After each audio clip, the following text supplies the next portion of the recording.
नमस्कार, उत्तराखंड समाचार में आपका स्वागत है। मैं हिना जोशी चेती। आइए सबसे पहले नजर डालते हैं आज के मुख्य समाचारों पर। ब्रिटेन से आने जाने वाली सभी उड़ान सेवाएं 22 से 31 दिसंबर तक के लिए रद्द। ब्रिटेन में कोविड का नया स्ट्रेन मिलने के बाद केंद्र सरकार का फैसला। केंद्रीय स्वास्थ्य मंत्री डॉक्टर हर्षवर्धन ने जनवरी तक कोविड टीकाकरण की जताई उम्मीद।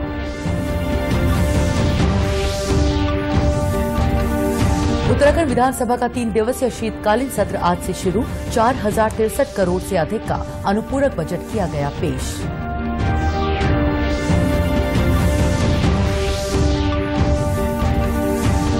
दिल्ली में 22 से 25 दिसंबर तक होगा भारत अंतर्राष्ट्रीय विज्ञान उत्सव का आयोजन। देश विदेश के वैज्ञानिक और संगठन होंगे शामिल। डॉक्टर हर्षवर्धन ने कहा, विज्ञान को देश में एक सार्वजनिक आंदोलन बनाने की है जरूरत।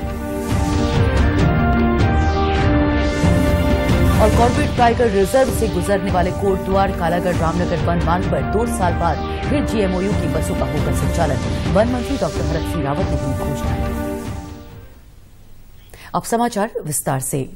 ब्रिटेन में कोविड का नया स्ट्रेन मिलने के बाद भारत सरकार ने एहतियातन ब्रिटेन से भारत आने जाने वाली सभी उड़ान सेवाएं 31 दिसंबर तक रद्द कर दी हैं।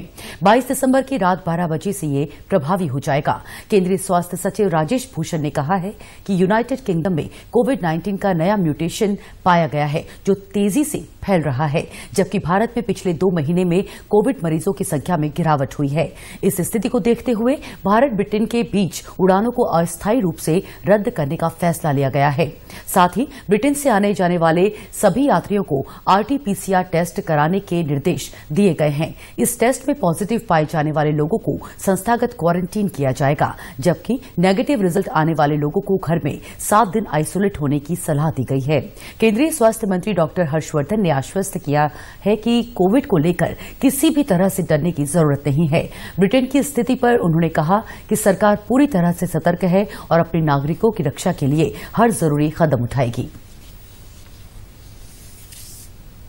ये सब इमेजिनरी सिचुएशंस, इमेजिनरी बातें, इमेजिनरी पैनिक, इन सब के अंदर आप अपने आप को मत उलझाइए।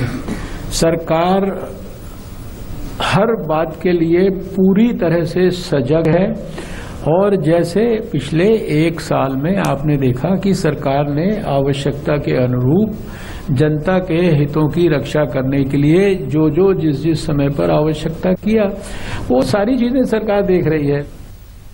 केंद्रीय स्वास्थ्य मंत्री डॉक्टर हर्षवर्धन ने जानकारी दी कि भारत में कोविड टीकाकरण जनवरी के किसी भी हफ्ते में शुरू होने की उम्मीद है। जनवरी के महीने में भी कभी किसी भी स्टेज पे, किसी भी सप्ताह में ऐसा समय आ सकता है जब हम भारत के लोगों को पहला जो वैक्सीन का शॉट है वो देने की स्थिति में आ जाए। उन्होंने कहा कि विशेषज्ञों के परामर्श के बाद सरकार ने कोविड टीकाकरण के लिए 30 करोड़ लोगों की प्राथमिकता तय की है। इस बीच प्रदेश में आज कोरोना के 448 नए मामले सामने आए हैं। वहीं एक्टिव मामलों की संख्या 5584 है। प्रदेश में अब तक 1426 कोरोना संक्रमित मरीजों की मृत्यु हो चुकी है। उत्तराखंड विधानसभा का 3 दिवसीय शीतकालीन सत्र आज से शुरू हो गया। आज 4063 करोड़ 79 लाख का अनुपूरक बजट पेश किया गया। राजस्व मद में 2071 करोड़ और पूंजीगत मद में 1992 करोड़ से अधिक का प्रावधान किया गया। कुंभ मेले के लिए 200 करोड़ की व्यवस्था की गई है। संसदीय कार्य मंत्री मदन कौशिक ने बताया कि कल सदन में अनुपूरक बजट पर चर्चा की जाएगी। केंद्र सहायतित योजनाएं हमारी चल रही हैं, उसके लिए सबसे ज्यादा हमने 2293 करोड़ और 30 लाख रुपए की व्यवस्था बजट में की है। आपदा राहत निधि के तहत हमने ये भी एक महत्वपूर्ण हिस्सा है बजट का, ये 641 करोड़ का रखा है एसडीआरएफ के लिए। समग्र शिक्षा के लिए 134 करोड़ रुपए के बजट की व्यवस्था हम लोगों ने की है। कुंभ मेले के लिए 200 करोड़ की व्यवस्था हम लोगों ने की है। सत्र की कार्यवाही में मुख्यमंत्री त्रिवेंद्र सिंह रावत वर्चुअल तौर पर शामिल हुए। उन्होंने दिवंगत विधायक सुरेंद्र सिंह जीना, पूर्व विधायक केसी पुनेठा, सुंदरलाल मंद्रवाल, अनुसुईया प्रसाद मैखुरी और तेजपाल सिंह पवार को श्रद्धांजलि अर्पित की। वहीं कांग्रेस का कहना है कि जब शोक प्रस्ताव लाकर आज प्रश्नकाल और शून्यकाल को समाप्त किया गया तो फिर अनुपूरक बजट सदन में क्यों रखा गया। तो इससे ये दिखता है कि सरकार का मंशा विपक्ष की बात सुनने की नहीं है, लोगों की समस्याओं से सरकार को कोई सरोकार नहीं है। क्योंकि अगर आप अनुपूरक बजट पेश कर रहे हैं तो फिर प्रश्नकाल भी चलना चाहिए था और शून्यकाल भी चलना चाहिए था। ये निश्चित ही लोकतंत्र के ऊपर कुल्हाड़ा चलाया है। सदन की कार्यवाही मंगलवार सुबह 11 बजे तक स्थगित कर दी गई। केंद्रीय विज्ञान और प्रौद्योगिकी मंत्री डॉक्टर हर्षवर्धन ने कहा है कि भारतीय वैज्ञानिकों की विभिन्न क्षेत्रों में हासिल की गई उपलब्धियों को जनता के बीच पहुंचाना चाहिए।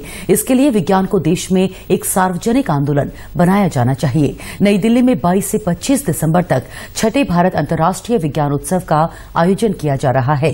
डॉक्टर हर्षवर्धन ने कहा कि ये उत्सव विज्ञान और प्रौद्योगिकी से संबंधित सूचनाओं के प्रसार के लिए एक मंच उपलब्ध कराएगा। उन्होंने कहा कि प्रधानमंत्री नरेंद्र मोदी कल विज्ञान उत्सव का उद्घाटन करेंगे। और संतोष की बात है कि हमारे इस इंडिया इंटरनेशनल साइंस फेस्टिवल 2020 का उद्घाटन स्वयं हमारे प्रधानमंत्री श्री नरेंद्र मोदी जी कल शाम को 4:30 बजे करने वाले हैं। और इसका जो समापन कार्यक्रम है वो भी जब 25 तारीख को होगा, उस कार्यक्रम में भी हमारे भारत के उपराष्ट्रपति श्री वेंकैया नायडू जी उसमें शिरकत करेंगे। इसके बीच में बहुत सारे अलग अलग प्रकार की एक्टिविटीज़ में हमारे बहुत सारे वरिष्ठ नेतागण, बहुत सारे मंत्री लोग, वो सब उसमें शामिल होंगे। देहरादून विधानसभा परिसर में आज विधानसभा कर्मचारियों अधिकारियों के साथ विधायकों ने भी योग किया।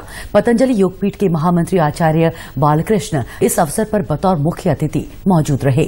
21 जून 2018 अंतर्राष्ट्रीय योग दिवस के मौके से विधानसभा परिसर में इस कार्यक्रम की शुरुआत हुई थी, जिसकी आज 31वीं कड़ी थी। आचार्य बालकृष्ण ने कहा कि उत्तराखंड देवभूमि है, यहां से योग और अध्यात्म का संदेश दूर तक जाना चाहिए।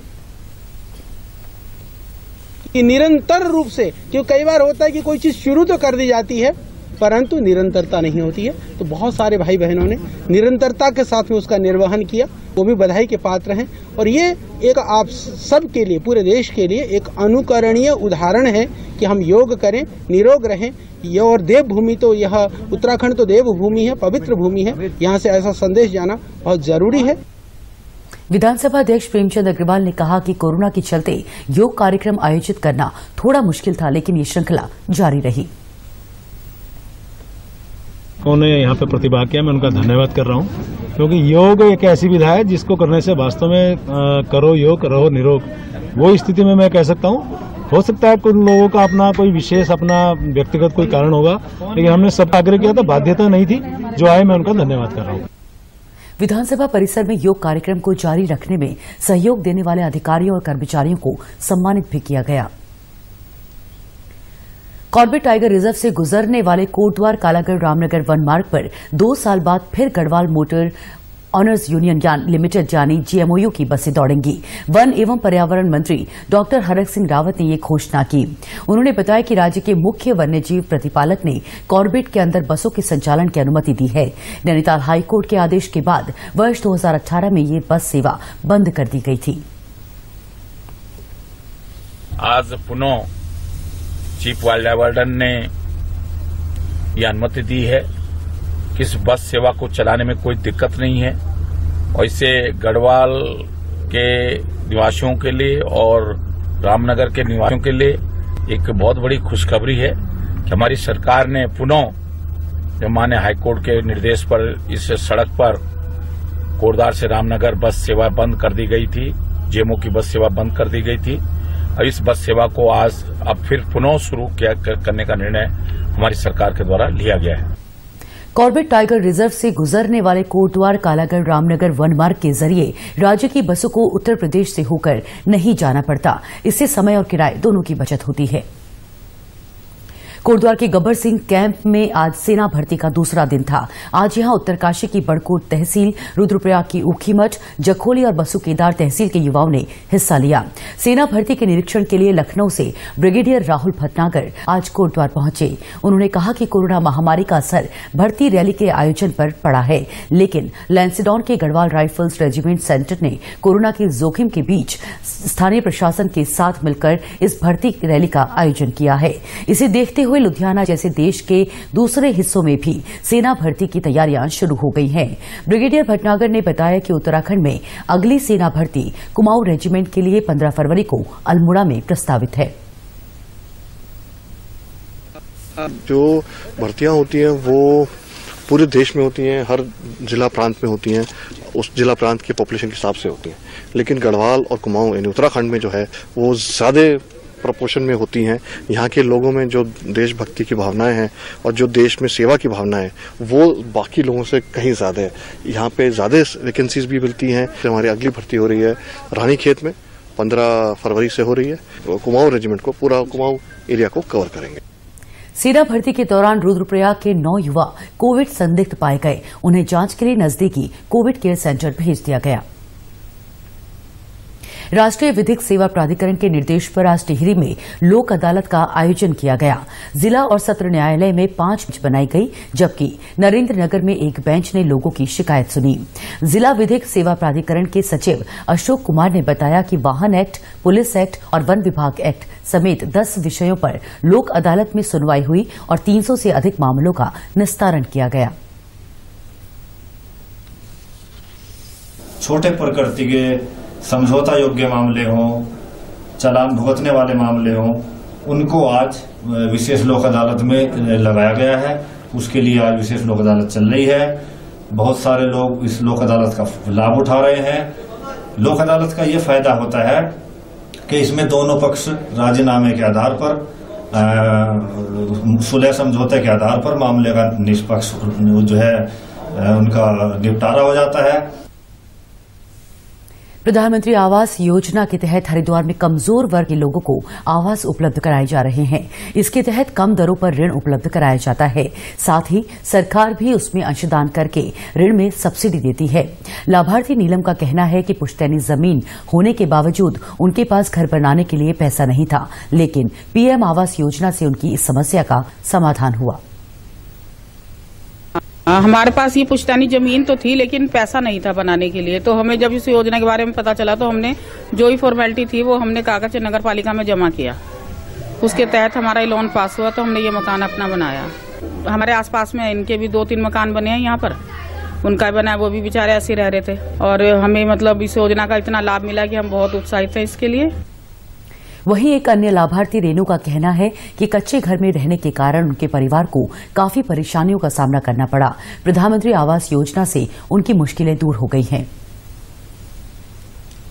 हाँ, हम बहुत परेशान से रहे, पन्नी में रहे और दिन रात हम पानी सूखते रहे। पूरी बरसात सोते नहीं थे, हम झाड़ू से पानी सूखते रहे।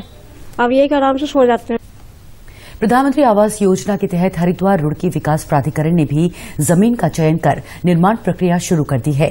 साथ ही 528 लाभार्थियों का भी चयन कर लिया गया है।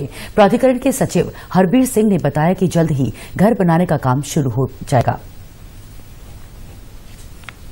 प्रधानमंत्री आवास योजना के तहत 528 आवास जो है HRDA ने बनाने हैं, जिसकी 4 दीवारी हो चुकी है, स्वीकृति मिल चुकी है और जल्दी ही कार्य प्रारंभ हो जाएगा। आवंटन के लिए एक प्रक्रिया है, नगर निगम में ऑलरेडी उनके जो है पंजीकरण हुआ होता है, उसके आधार पर किया जाएगा। उत्तराखंड के समाचारों में आज बस इतना ही। चलते चलते मुख्य समाचार एक बार फिर। ब्रिटेन से आने जाने वाली सभी उड़ान सेवाएं 22 से 31 दिसंबर तक के लिए रद्द। ब्रिटेन में कोविड का नया स्ट्रेन मिलने के बाद केंद्र सरकार का फैसला। केंद्रीय स्वास्थ्य मंत्री डॉक्टर हर्षवर्धन ने जनवरी तक कोविड टीकाकरण की जताई उम्मीद। उत्तराखंड विधानसभा का 3 दिवसीय शीतकालीन सत्र आज से शुरू। 4063 करोड़ से अधिक का अनुपूरक बजट किया गया पेश।